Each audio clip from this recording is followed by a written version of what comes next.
میرے بھائی، اب بندہ کہتا ہے میرے منہ سے نکل گیا انانٹینشنلی، میری نیت نہیں تھی، میرا مقصد نہیں تھا۔ 6 منٹ کی ویڈیو موجود ہے، آپ دیکھیں، بڑے کانفیڈنس کے ساتھ، بڑے اطمینان کے ساتھ وہ آدمی کہہ رہا ہے کہ ہم سلفیوں کے ساتھ نہیں ہیں، یہ سلفی وہ ہیں جن کو گورنمنٹ آف انڈیا دہشت گرد کہہ چکی ہے۔ کب کہا بھائی؟ اس ہندوستان میں داعش کے خلاف، دہشت گردی کے خلاف، ٹیررزم کے خلاف سب سے پہلا فتویٰ اہل حدیث جماعت نے نافذ کیا تھا۔ نہیں، سلفی دیکھیں، سلفی وہ لوگ ہیں جن کو آج آپ ہندوستان میں گورنمنٹ آف انڈیا ان کو دہشت گرد قرار دے چکی ہے۔ ہم سلفیوں کے ساتھ نہیں ہیں، ہم سلفیوں کے ساتھ، سیکٹر کے ساتھ نہیں ہیں، ہم ان کے عقیدے کو نہیں مانتے۔ آج پورے ہندوستان میں جو دہشت گردی ہو رہی ہے وہی سلفی سیکٹر کرا رہا ہے، پروف ہو رہا بار بار، اس کا ریفرنس دیں گے، میں اس ہاؤس میں کم سے کم نہیں مانوں گا، میں بیٹھوں گا بعد میں آپ کو بتاؤں گا کہ آپ اس کو دیکھیں اور صحیح نظریے سے آپ دیکھیں گی تو اسلام سے آپ بہت جلدی بہت قریب ہو جائیں گی اور مس انڈرسٹینڈنگ بھی دور ہو جائے گی۔ نہیں، ہم لوگ اس میں طلاق بدعت کو قبول کیا گیا ہے، آپ آیت بتائیے مجھے۔ دیکھیے، آپ یہ ڈیبیٹ کریں گی، میں اس کے لیے نہیں تیار ہو کے آیا، لیکن میں آپ کو ایک منٹ میڈم، ایک منٹ، طلاق بدعت اسلام میں کوئی چیز ہے ہی نہیں۔ طلاق بدعت اسلام میں 3 طلاق کو اسلام نے مانا ہی نہیں ہے۔ ایک منٹ، لیکن میں ایک بات کہوں گا میڈم لیکن میں ایک بات کہوں گا، میناکشی جی میری بات ہے، ڈیبیٹ نہیں ہونا چاہیے میرے خیال سے۔ آپ یہ بتائیے، ایک آدمی کو میڈم بندوق خریدنے کی لائسنس دی گئی، اس لیے تو نہیں ہے نا کہ سارے لوگوں کو نکل کے گولیوں سے مار دے، یہ اس لیے نہیں، اپنے آپ کو پروٹیکشن کے لیے۔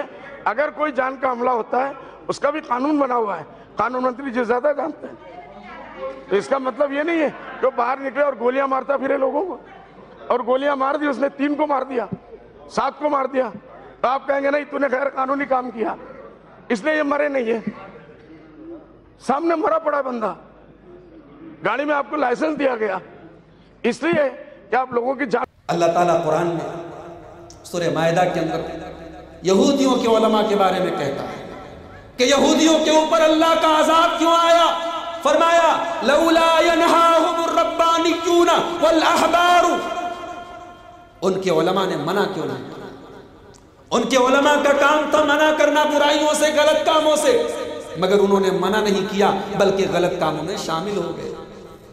اللہ تعالیٰ فرماتا ہے سورہ توبہ کی آیت نمبر 34 کے اندر، سورہ توبہ کی آیت نمبر 34 کے اندر، یا ایھا الذین آمنوا ان کثیرا من الاحبار والرہبان لیاکلون اموال الناس بالباطل، اے ایمان والو، کچھ ایسے بھی عالم ہوتے ہیں، کچھ ایسے بھی علماء ہوتے ہیں جو حرام خور ہوتے ہیں۔ آپ دیکھیں یہ دور ہے ایسے علماء۔ آپ نے سنا، آپ نے دیکھا 2 دن پہلے کیا ہوا پارلیمنٹ کے اندر، وہ جو بغض تھا دل کے اندر سلفیت کے خلاف وہ سامنے آیا ہے، اور ایک آدمی اس ہندوستان کی سب سے ذمہ دار جگہ، اس ہندوستان کی جمہوریت کی سب سے عظیم جگہ جس کو کہا جاتا ہے پارلیمنٹ کے اندر، ایوان کے اندر کھڑے ہو کے انہوں نے کہا کہ ہم ان سلفیوں کے ساتھ نہیں، یہ دہشت گرد۔ مسئلہ کیا تھا؟ طلاق کا مسئلہ۔ بی جے پی کی نیتا ہے، بی جے پی کی لیڈر پوچھ رہی ہے کہ طلاق بدعت کہاں ہے قرآن میں؟ اکٹھے طلاق طلاق طلاق کہاں ہے قرآن میں؟ مولوی کے پاس جواب نہیں ہے۔ مولوی کے پاس جب جواب نہیں ہے تو کہتا ہے آپ اکیلے میں ملیے، میں بتاؤں گا۔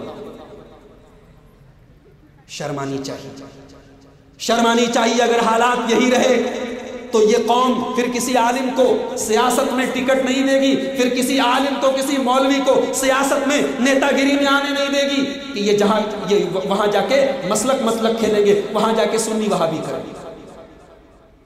کہ یہ بات غلط ہے کہ آج یہ طلاق بدعت جو ہمارے سماج میں رائج ہے، طلاق طلاق طلاق کہہ کے عورت کو گھر سے نکال دیا جاتا ہے۔ کتنی ہماری مائیں بہنیں، ان کا گھر اجڑ چکا ہے، ان کے بچے اپنے پریوار سے جدا ہو گئے، کتنے گھر تباہ ہو گئے، اور گھر کو بنانے کے لیے مولوی نے کہا حلالہ کروانا پڑے، حلالہ کے نام پہ اس عورت کو زناکاری پر مجبور کیا جاتا ہے. میں کہتا ہوں آج ہماری حکومت اگر طلاق کا یہ بل لائی ہے، یہ اللہ کا عذاب ہے ہمارے اوپر کہ ہم نے اپنی تکلیف کو بچانے کے لیے اپنے مسلک کے خلاف نہیں جائیں گے، چاہے قرآن کے خلاف جانا پڑے. ہماری اس جہالت کی وجہ سے اور ہمارے ان مولویوں کی ہٹ دھرمی کی وجہ سے آج اللہ کا یہ عذاب ہمارے اوپر مسلط. اور جہاں تک سلفیوں کی بات ہے، اللہ کا شکر ہے پورے ہندوستان میں نہیں پوری دنیا میں سب سے امن پسند اگر کوئی جماعت ہے، سب سے زیادہ شانتی والی کوئی جماعت ہے، یہ اہل حدیث کی جماعت ہے. ارے ہم تو وہ لوگ ہیں جو کبھی جلوس نہیں نکالتے، ہم تو وہ لوگ ہیں جو کبھی اپنے جلسوں میں نعرے نہیں لگواتے، ہم وہ لوگ ہیں ہمارے اسٹیج پر کسی کا نام لے کے گالی نہیں دی جاتی، کسی کو برا بھلا نہیں کہا جاتا.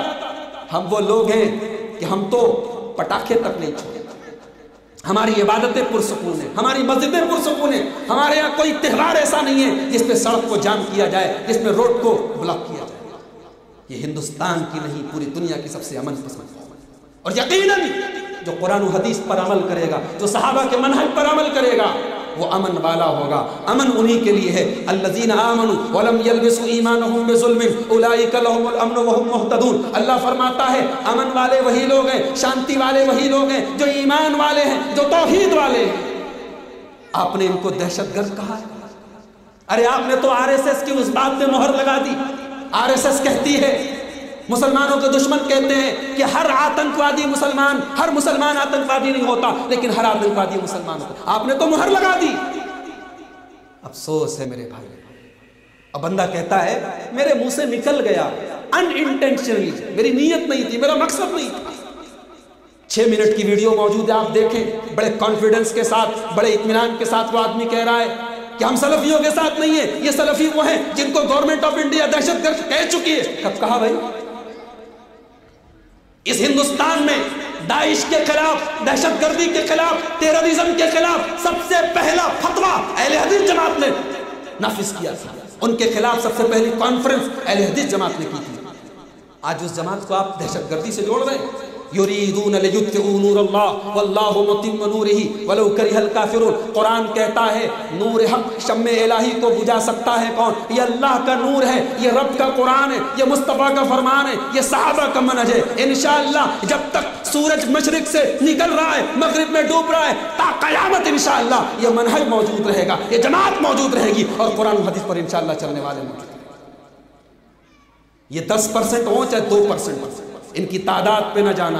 ان کے منہج کو دیکھو، ان کے مسلک کو دیکھو، ان کی بنیاد کو دیکھو کہ یہ بات کس کی کہہ رہے ہیں. ہم رہتے ہیں ہندوستان میں، لیکن ہم نے جب دین کا نام آیا، ہم نے کسی شہر کی طرف، کسی بستی کی طرف اپنے آپ کو منسوب نہیں کیا. ہم نے منسوب کیا ہے تو مدینے کی طرف اپنے آپ کو منسوب کیا ہے. ہماری تقریر ہو، ہماری تحریر ہو، ہمارا منبر ہو، ہمارا محراب ہو، ہم نے جب بھی بات کی ہے رب کے قرآن کی بات کی ہے یا مصطفیٰ کے فرمان کی بات کی.